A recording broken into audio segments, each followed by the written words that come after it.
Greetings, Space Cadets, and welcome to episode 26 of Cosmos with Cosmos, where we debate the golden ages of physics. What are they? When are they? Who was involved? We're going to find out probably this episode. So I'm Brandon. I'm Liz. And I'm Mike. And we are so excited to be back and talking drunk physics and drunk space. So, one of the things we'd like to do first is explain what drinks we have for this episode. So, Mike, what you got there? Mike's first on the outline, so Liz would know that if she looked at the outline. I did. Well, there's really nothing on the outline because of the way we're doing things now. But Little H is not zero, is my drink. And it is mango rum with a little peach vodka thrown in with good measure and unsweetened tea. Because there would be so much sugar otherwise. I do love sugar, but it would be way too sweet. Yeah. Even for a southern boy like me. The little H is not zero. What does that mean? We'll find out. We'll find out. Oh, all right. Hold on to your butts, Yes. everyone. I have to have a little bit of, Mystique? mystery in this. A little suspense. Yeah. All right. Don't take that from me, Brandon. Powers? Yeah, there we go. I like it. Okay, my drink. Yes. My drink is the scientific method. Actually, Yes. that's a different drink. No, That drink over there. Okay, I decided because this is the drink I'm currently drinking that I was going to call this the scientific method. All right, what's that one? Don't mansplain to me how I name my own drinks. But you didn't make those drinks. You asked him to make them. I did. Yes. He's the bartender. Yes, it is basically a brown sugar bourbon with a couple dashes of bitters and That's it? a maraschino cherry in Yep. it. So it's like a simplified, really sweet old fashioned. Yeah, with it, you definitely do not want to add simple syrup. No, this brown sugar bourbon's real that sweet. splash of simple syrup, keep far away because it's got the brown sugar, brown sugar in there. All right, Brandon, what you got? I am drinking Astronaut Cookies Oatmeal Stouts. Ooh, hold it up a little Hold bit it higher. a little higher. A little A higher. little higher. There we go. Get the good little guy with the mustache, the Yeah, astronaut. with that's the silver adorable. behind him. Okay, now, so I forgot to say it's by Neff Brewery, I think it is. I think I've heard of Neff Brewery. Neff Brewery. Anyway, so okay, yesterday he was drinking this, and the description is like it's supposed to taste like cookies and deliciousness. What does it taste like, Brandon? Okay, so I have a very unique palate, keep in mind. So, when you go to your local Chinese place and you get their good Mongolian beef, and it has like a distinct kind of peanutty aftertaste, if you get the right stuff. So there's that distinct aftertaste, and this astronaut cookies kind of tastes like it has that odd Chinese food Mongolian beef aftertaste to it, and I love it. So, no cookies. No cookies. Oh, No cookies. No cookies. There are some chocolate chip cookies that were freshly dipped into the Milky Way. That's what the description says. But instead, it's aftertaste of Mongolian beef. It's the best, guys. Mongolian beef's good. I'll give you that. Yeah. Anyway. It is. It really is. All right, so we got our drinks down. We have some rules to reiterate. It's been a while, so let's go over those rules, Brandon. But I'm sure everybody remembers. Yeah. We got to refresh. What do we got? No, What do we got no, new people definitely listening? we're refreshing. Take it away, Brandon. So how many animals do you have over there now? It's Yeah, still the Well, we three. have three, but two make the most noise. So if any of those three or the two that actually, bark, bark during a show, we all take a drink. Yeah. Hooray for And that. you And don't bark. rule number 2, if anybody on the show makes a Star Wars reference, we also take a drink. Cheers to that. Cheers. And then before we jump in there, don't forget to follow us on Twitter. That's at Drinking Cosmos. Or, of course, at Instagram with the pretty pictures. That's at Cosmos with Cosmos. And we don't do Facebook because we value democracy. So with that... Oh, God. All right. Joe. I have to let Rein it go. it in. Rein I it have to in. let it go. You're okay? It's been a rough week. It's been a rough week. I have to let it go. I have to let it Look, it's 2020. Shit's... Anyway. The shit show. The shit show that is Let's get 2020. You know what's not a shit show? the golden age of physics. Oh, Look at that fucking segue, guys. thank you, Brandon. So this episode, we're not going to tell you all about, Venus or what a supernova is. No, instead, we may. That's true. We can go sideways. We are going to discuss what the golden age of physics is or was. Well, for this episode, but basically the new thing that we're doing is we're basically posing a question, and hopefully it is a question. Not always, but it is a question, at least for this episode, where there is no right or wrong answer. But there will be a right or wrong answers in the future, I'm sure. But right. So for example, this question, I don't know how it was originally thought of between us, but I got a text about a week or a half ago. It's like 11 o'clock at night. I'm on my back porch with a nice little drink, and I get a text. What was your 2 golden ages of physics? Like, holy shit, okay. What were we watching? I don't know, but it basically sprang from a conversation. Liz and I were watching something. It could have been about mummies. It could have been a fucking barbecue show. I don't know. But we were watching something, and in all honesty, it did make sense to what was going on. But I asked Liz what her 2 favorite, what she thought were when the golden age of physics was. And I basically said, I'll give you 2. And I also said there's no right or wrong answer to this. And it sparked this really awesome conversation between us, and then we involved Brandon. Like, let's see what Brandon thinks. which became a bigger conversation. And then we're like, hey, let's do the first episode about this. Yeah, and here we are. Yes. Yeah. So how would... I know we had different definitions of what the golden age is.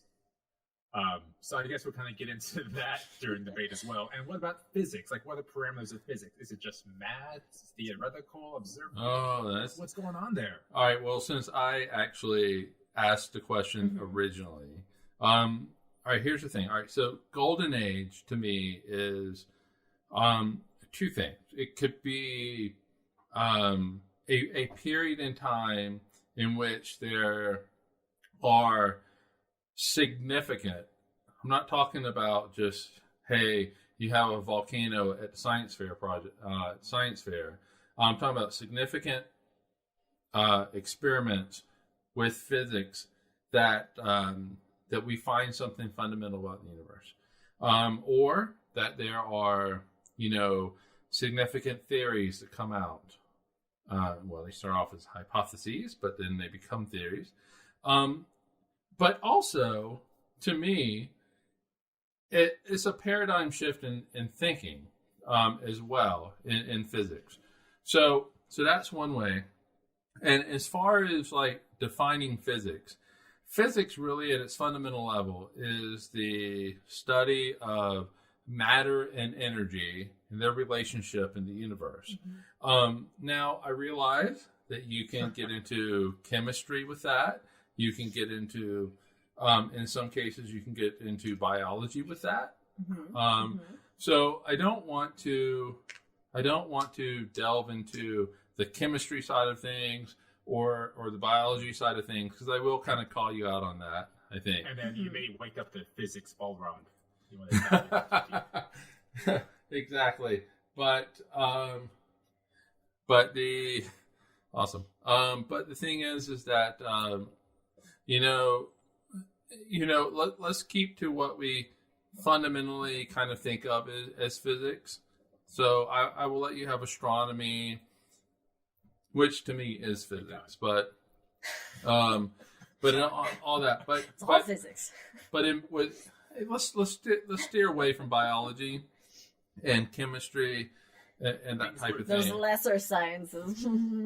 What? I'm just kidding. Oh damn! Yeah. Oh no! Going down the gauntlet. Hey, you know what? My mom ain't listening. Yeah, lesser sciences. But no, but they're all kind of based on physics, and but biology though, they do delve. Well, into physics makes everything work. Yeah. So that is my my criteria, and maybe that it actually does involve the scientific method. So that kind of rules out philosophies in any kind of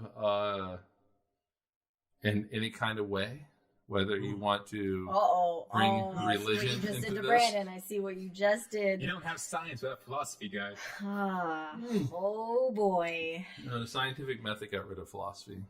If you can't test it, it's philosophy. The scientific String method theory. is due to philosophy. All right. Yeah. With that. Oh gosh. Yeah, so string theory can't fucking test that right now. It falls into the category of, what do we call it? Philosophy. Ooh, Brian Green, you hear that? There are parts of it that you can test, but it's kind of on the fringes right Yeah, now. but that's not for this episode to discuss. No. Next week. No. No, I'm just kidding. Not next week either. Okay, so we got a golden age sort of definition of physics, so I guess we'll jump into it. What's everybody's golden ages? Do we want me to start? Well, let's start with it, for example, the general consensus. Like, someone asked one golden age, we all had the same exact answer. It's number two, where we kind of had different answers, different kind of all over answers. the place. Yeah. So what was the first agreed upon golden age? Newton. Sir Isaac Newton. Yeah, so for me, okay, so I have to give a little bit of background to this. To me, so that you understand me from a psychological point of view. Oh, yeah. that's exciting. It's not too deep. It's not too deep, guys, so don't worry. But anyway, so I am looking at my two that I have chosen to be paradigm shifts in the way that that we fundamentally understand the universe around us. And so paradigm shifts in our understanding. So I have two. One starts with Newton, Sir Isaac Newton. You can even we can bring Galileo into this because, as Sir Isaac Newton said, he stood on the shoulders of giants. So it wasn't just him alone. It was Galileo, it was Kepler, Copernicus, I guess. But Copernicus, I guess. But really, Galileo and Newton. So I come at it. And when I was studying physics at Clemson University, who will win the national championship in football this year, I don't know. I don't care. We're a science show. Yeah, anyway. I know. So anyway, when I was studying physics, I was interested in the theoretical side of physics. There's really two sides of physics: theoretical and experimental. They both live and breathe against each other, but sounds like philosophical and evidence-based to me. No. Sorry, I just wanted to say that. Oh man. All right, so I do kind of tend towards these theoretical guys like your Newtons, your Einsteins, stuff like that. But my first guy, Newton and Galileo, and it's simply because Newton gave us the tools to be able to predict things mathematically in the universe. It was definitely a clockworking universe that he provided us. But we were able to look at, for the first time, we were able to look at Jupiter, where it was, and then say, I don't know, 16 years later, actually pretty accurately predict where it will be.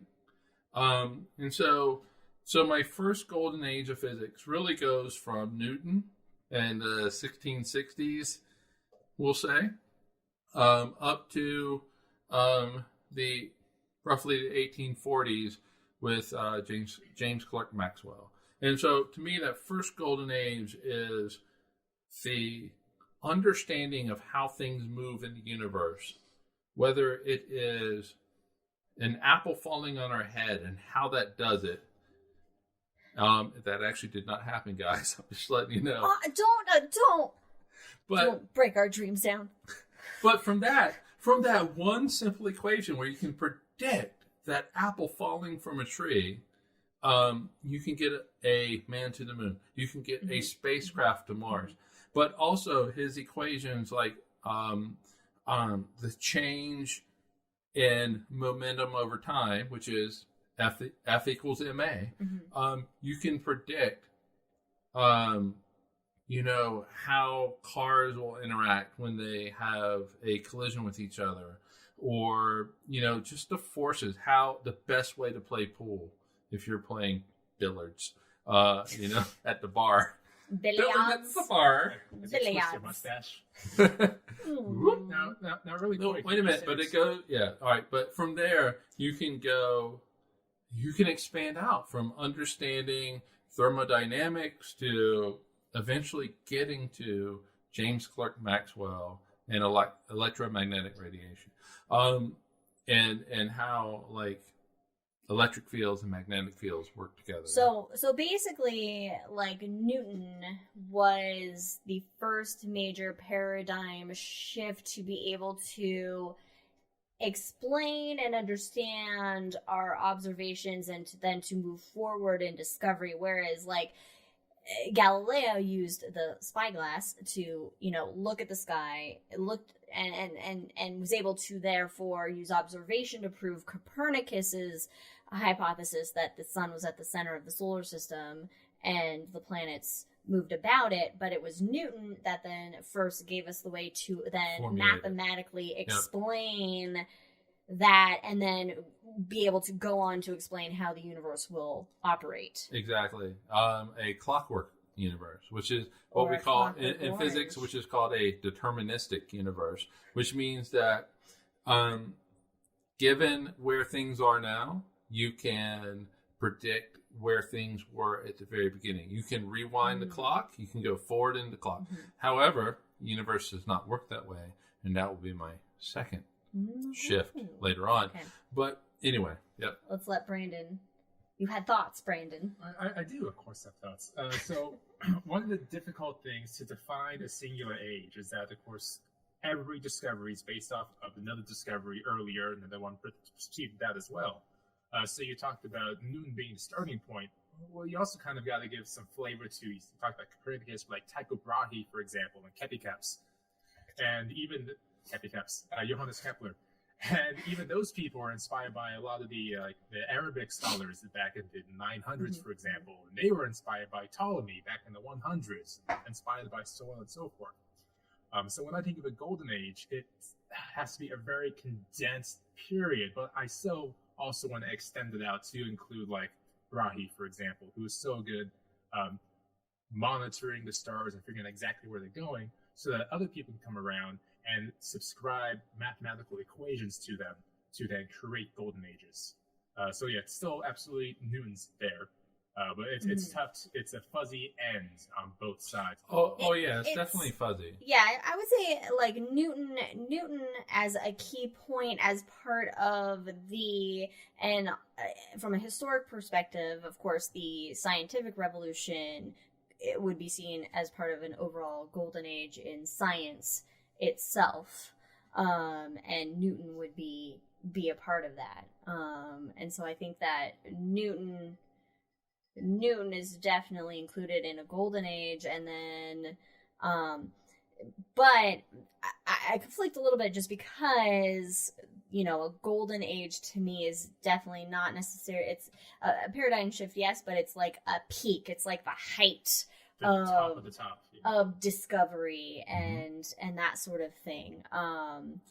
Yeah, that's so. I don't. So that's where it's like Newton isn't necessarily like a peak or a height, but that significant paradigm shift, and because it then kind of led to even more people doing discoveries and that sort of thing. What year was Newton again? It was I think like 1666 is when he dropped his.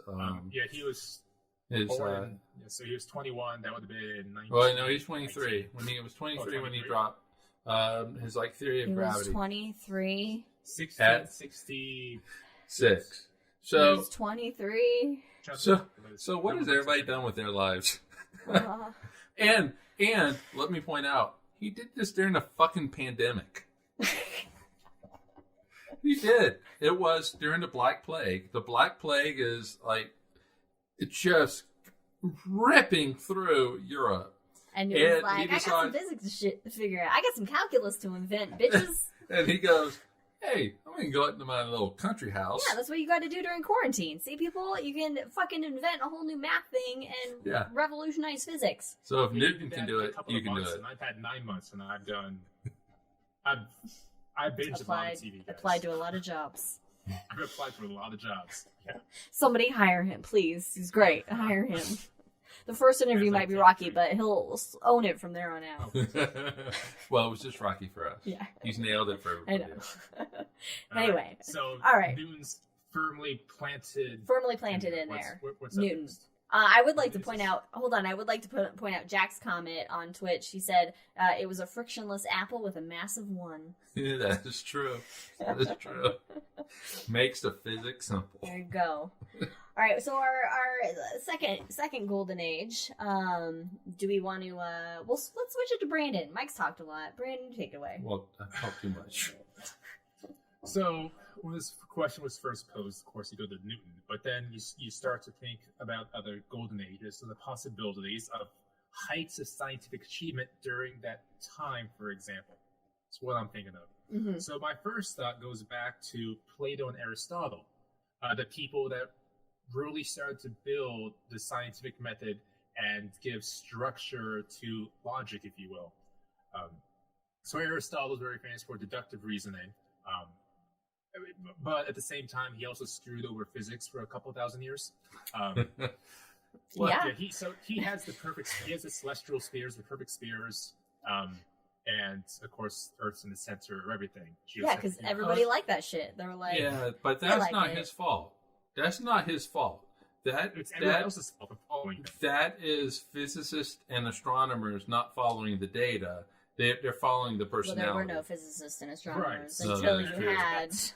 And that's kind of what I was getting at there, is that Aristotle was such that strong personality and this monumental figure in both, I guess you could call it science at the time, and just thinking in general, that people wanted him to be right. So you have Johannes Kepler, for example, trying to fudge his data and find out exactly how the orbits are perfectly circular. And that costed years upon years of being wrong, just trying to base off Aristotle. So yes, Aristotle did screw over physics for a while, but he also at the same time built the foundation. So it's kind of this weird dichotomy he had there. So kind of based off of that, I rescinded Aristotle being a golden age.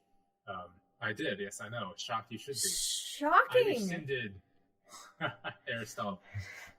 We had a big Aristotle debate. Brandon was very pro Aristotle. To the point where one of the drinks were named "It's not Aristotle."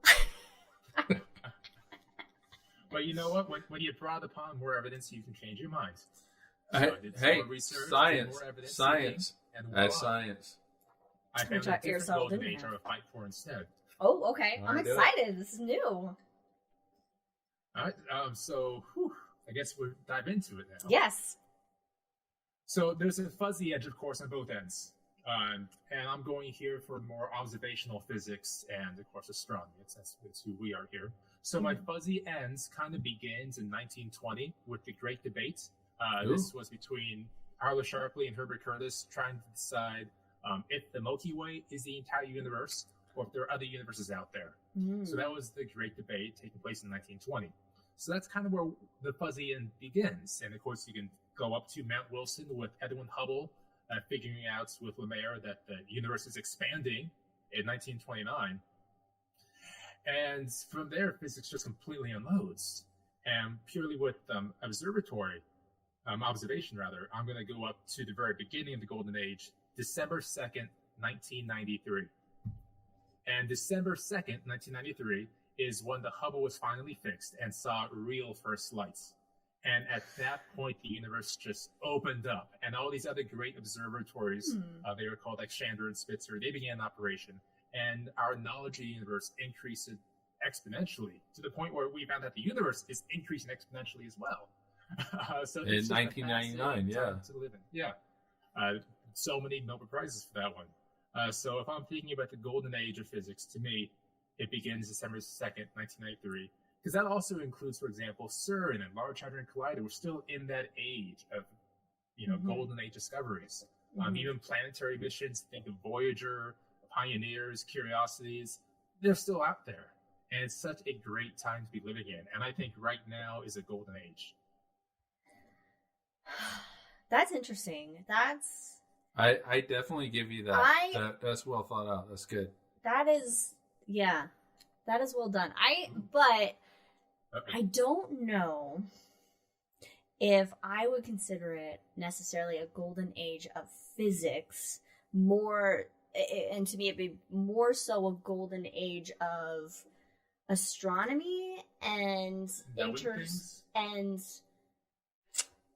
yeah, I guess my comment to this is that astronomy really to me is the study of energy and matter that really is outside the Earth's atmosphere. So the Earth and beyond. So Mars, anything in our solar system beyond the Earth, to our local neighborhood centered on the sun, to our Milky Way galaxy, to its local neighborhood, to even beyond that. And so, to me, astronomy really is no different from physics. Oh, okay. But, yeah. Okay. But and that is a highly debatable comment. It is a highly debatable comment. There are purists out there that will have exception to that. But to me, fuck 'em.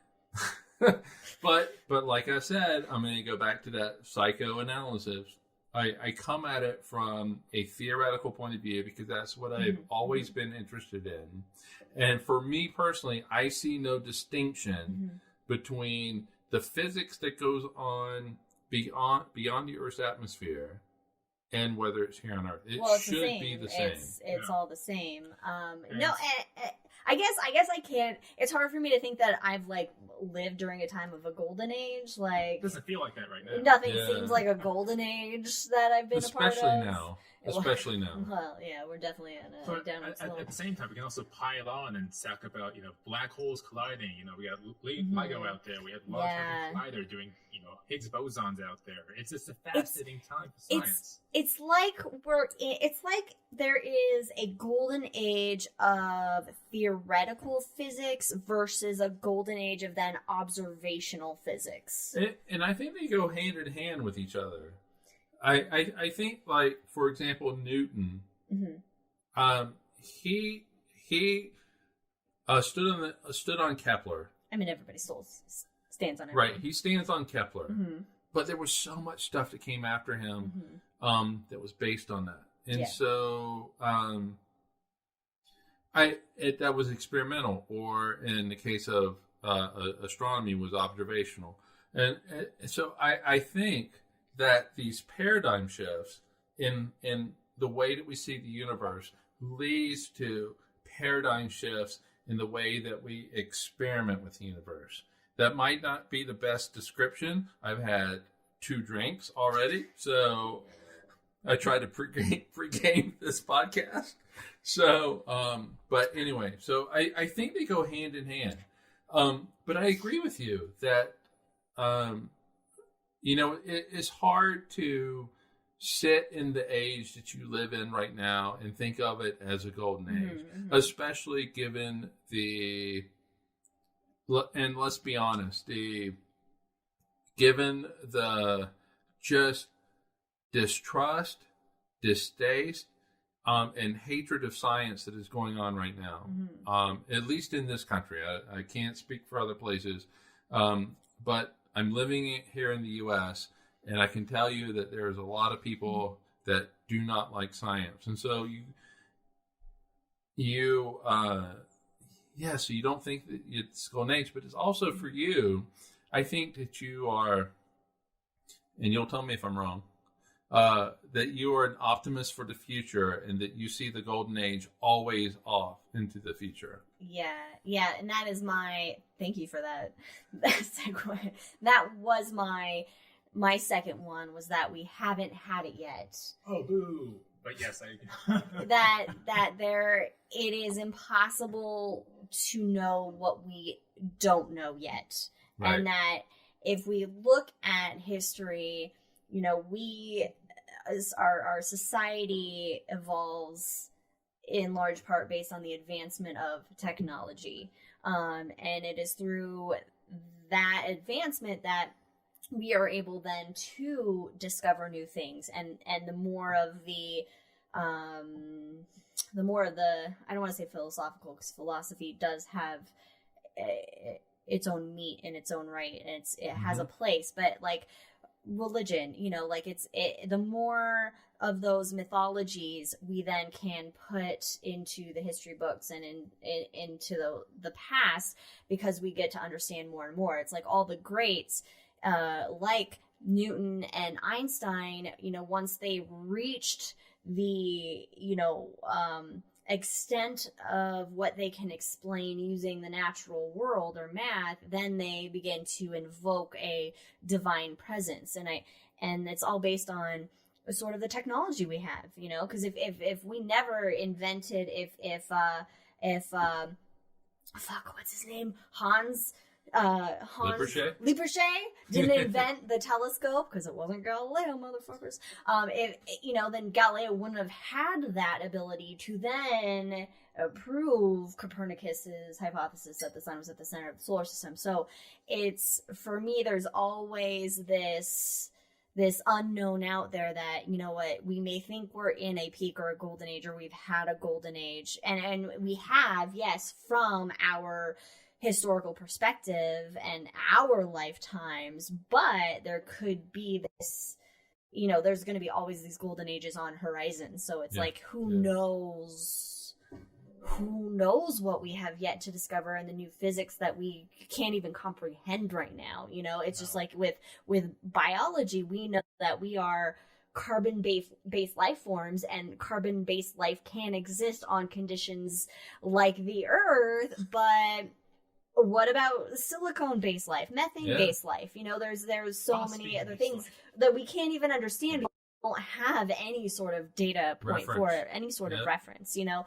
So my second one is that, hey, yes, we may be experiencing or have experienced a golden age, but maybe a true golden age, or, you know, there's more out there that we haven't reached yet as a species, at least. And I really like that thought. If we survive, I really like that thought. Yeah. And I love the thought. I love the passion behind that. If we have time this episode, we've had 4,000 years of recorded history. I'm going to put your feet to the fire later. But if we have time. Ooh. All right. Well, we do have a Twitch. Jack, he says, cool discussion on theoretical versus observational. Thanks, Jack. Do you see mathematicians like Ramanujan a bridge between the two? Yeah, okay, so I detest extremism. I detest people that hold extremist views. I am a theoretical physicist, and that is all the fuck there is to do to the universe. It is all in my goddamn head, and that is it. Or on the flip side of that is that I am an experimental physicist. Everything that these little stupid theoretical people say comes from me. I am everything. No, the truth is in the middle. I don't know if this was when I was flirting with Buddhism for a while, where it was, you know, this kind of middle way that has just kind of stuck with me. And so I think the answer actually comes from the bridge.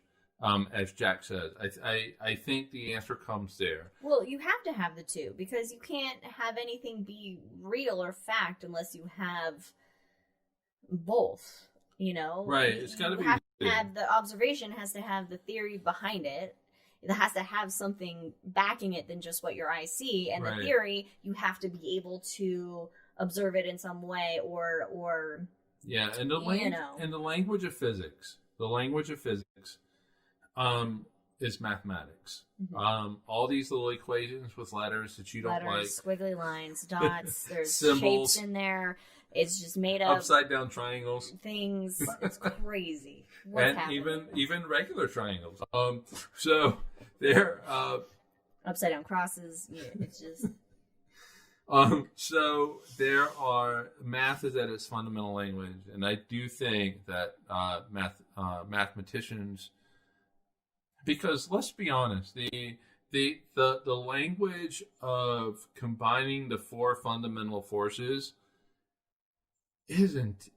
That's a deep language. Mm-hmm. That is some deep mathematics that you have to dive. You're going to need a mathematician. Mm-hmm. To help you along the way. Einstein had that. And so regardless of what letters or shapes or squiggly lines we use, that math essentially is going to be the same for the whole universe, wherever you're located in it. It's just like, for example, the Voyager spacecraft. We have instructions on these spacecraft how to build, a record player, for example, where we are, and it uses true or false equations. It uses the language of the universe, math. So exactly right. Mm-hmm. All right, so if you saw the movie Contact, how did the aliens contact us? Hitler?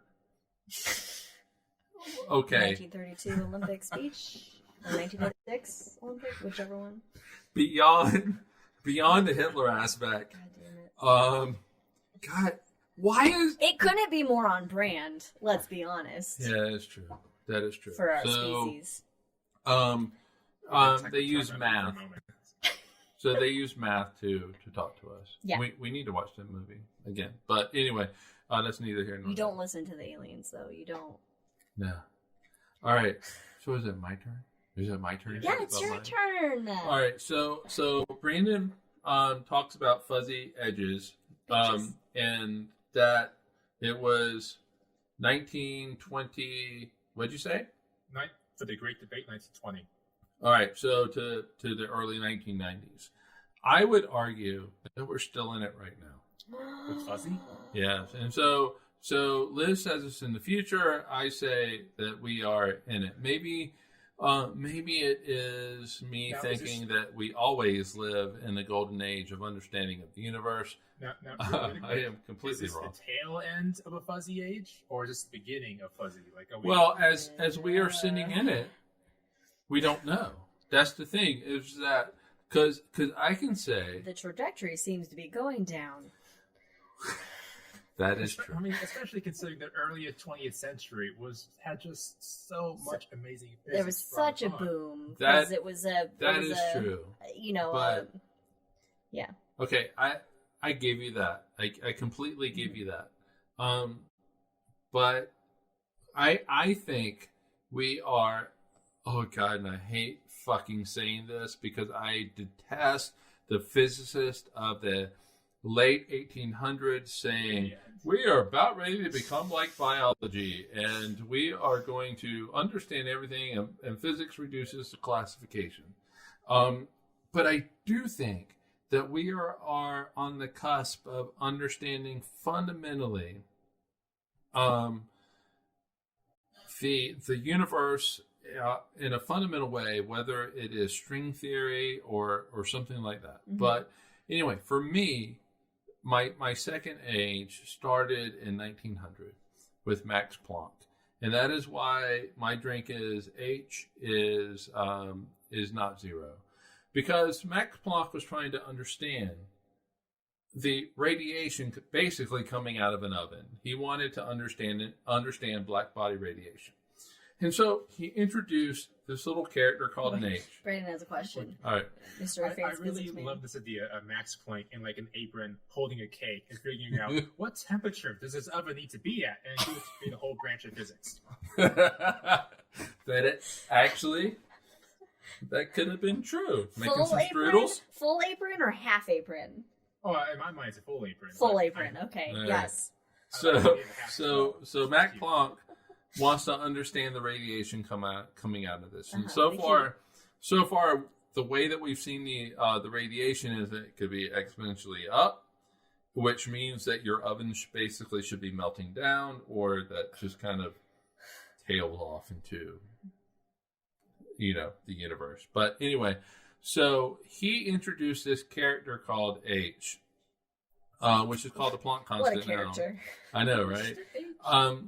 With the sole intention of being able to remove it later on mathematically. He couldn't do it. And because he could not do it, because that H, that little letter H is, and I don't know why he picked H, but he did, was non-zero, positive non-zero. It had great implications to the universe. And so if he had just been able to get with it, the universe would have been able to be deterministic, would have been able to be completely a Newtonian universe where if you know where Jupiter is today, and you knew where it was 2 weeks ago, you're able to predict where it will be 4 billion years from now. The three-body problem, yes. And so... Nerd. But, so Max Planck finds that this little letter H, which is exceedingly small, is not zero, that the universe is not deterministic, that the best thing that you can do is say, I think that electron is right there, but I'm not sure. I'm not entirely sure. All I can give you is a percentage. And that led to Schrödinger's equation. Is a cat alive or is it dead? We don't know. All we can do is go on probabilities. But so that ushered in the quantum physics age. Ushered in quantum physics. But all we have to do is, and that was 1900. All we have to do is go 5 years later, and we have Einstein. And I think everybody knows I thoroughly love Albert Einstein. No. What? Never would have known this about you. Yes, in 1905. Big year for him. Didn't Einstein have the same problem, though, where he had something that he wanted to get rid of, or he was like, it was his biggest, he thought it was his biggest mistake, but it ended up being like the best thing? Yeah, so, but he did, yeah, exactly.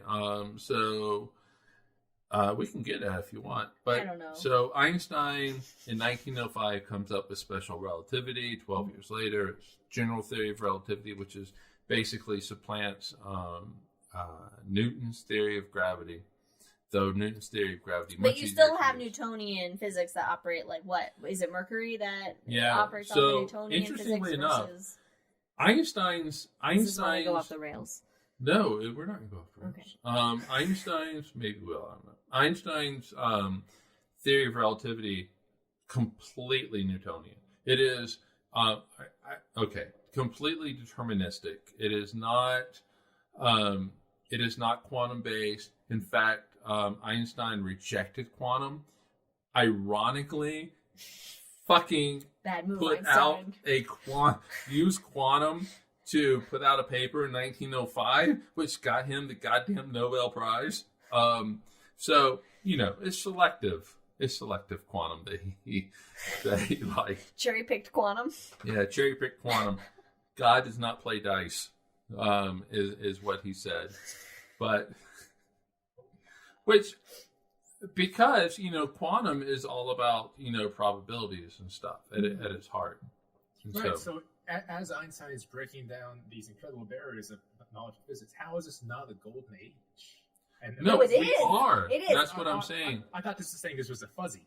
No. He's saying that the golden age is the second golden age is basically from 1900 to now. We're currently in it. Because in these 1900 since 1900, we have had great advancements in our understanding Which of is the universe. it's only 120 years. That's not. It's only 120 That's years. not a long time. No, that's shorter than the life of Aragorn and Elisar. True. God. We have had great advancements with quantum physics, and for anybody listening, just in your everyday life, quantum physics, your laser. If you have a laser, that is a quantum physical thing that you can't get with Newton. Your cell phone. Your cell phone, which if you're using your cell phone, which uses GPS, that is general theory of relativity. Mm-hmm. We are there's so much stuff that came out of it. The 1970s, you had the quote unquote golden age, and that truly is the golden age of our understanding of black holes. In 1999, the Hubble Space Telescope discovers that the universe is not only expanding, it is accelerating. This is all rooted in things that we saw that came out of 1900, 1905, 1917. But we're still living, because I see that there is still intertwined this. You have this theoretical paradigm shift that we have that leads to all of this experimental stuff that goes on afterwards, and it can last, I don't know, 10 years, but it can also last 200 years. Yeah. And I mean, you can see this link between industrialization and this great expanse of discovery and science and everything else. So it's like a whole paradigm shift for civilization as it is, moving from dominantly agricultural into industrial. Hashtag climate change. We fucked ourselves, but it's fine. Yeah. So yeah, I can definitely see this as a huge period of discovery in itself, based on, again, a new way to develop an expansion of technology and what we and how we've advanced as a society, as a civilization. It's just harnessing the technology where we come to issues with our society. Yeah, and there are definite ramifications for these golden ages, so to speak. That's come to my office later. We'll talk about science technology policy. Yeah, that's extra credit. That's having said all that I've said, I do think we're about ready to go into a third one. So I think I don't think it needs to be discussed here. But I do think it is to come. Another golden age is to come. Soothsayer Mike George. I think we're about to go into maybe a little bit of the Handmaid's Tale, and then hopefully, once we get out of that fucking post-apocalyptic future, then we will get into a third age of okay. Let me have my optimism and discovery and let me have my progress. optimism divorced from reality. I'm gonna step on Mike here. It's like progress for progress' sake isn't progress. And that's kind of like we may be coming onto scientific reasoning, a scientific golden age soon, but just because it's progress doesn't mean we're progressing. Anyway, so yeah, this is when we go off the rails. But we're going to bring this in here because we're a new Cosmos with Cosmos. This is what we do. We stay on track. I'll allow it. We stay on track, and then on Twitch we can go and talk longer. So that's an incentive. So if you're listening on the podcast, watch us live on Twitch, because we can do what we want. I think Brandon's trying to say goodbye for the episode. He is. He's closing now, and he's doing a really good job. Keep that strong hold in the harness. We've gone 53 minutes now, a little bit over what we planned for. Look, don't say the timestamp, because I got to edit shit. We'll edit that out. Well, now I will. Everybody give a pause. All right. And we're back. Well, now we got to give another pause. No, I really enjoy this conversation. I wish we all had an actual answer for the second answer. Like right now is great, in the future is great, but once again, there were 4,000 years in the past to go off of and dissect. And I'm sure we made lots of people angry. Well, you didn't mention. I don't think we mentioned Maxwell, for example. We didn't mention a lot of people. Well, there's so many. I mean, I mentioned Maxwell, and that's why we said there's no wrong answer to this question, because it's really subjective. Because we're really basing it on our opinions and our knowledge of the subject. I mean, I'm sure that you can do a pinpoint, based on historical study and blah blah blah blah blah, like the golden age of exploration, etc. But we're just shooting the breeze. Yeah. And that's what you decide in our comments on Twitter and Instagram. Yeah, let us know what you think, and your opinions on what the golden age are, or was, or could be. And what are we talking about next time, Brandon?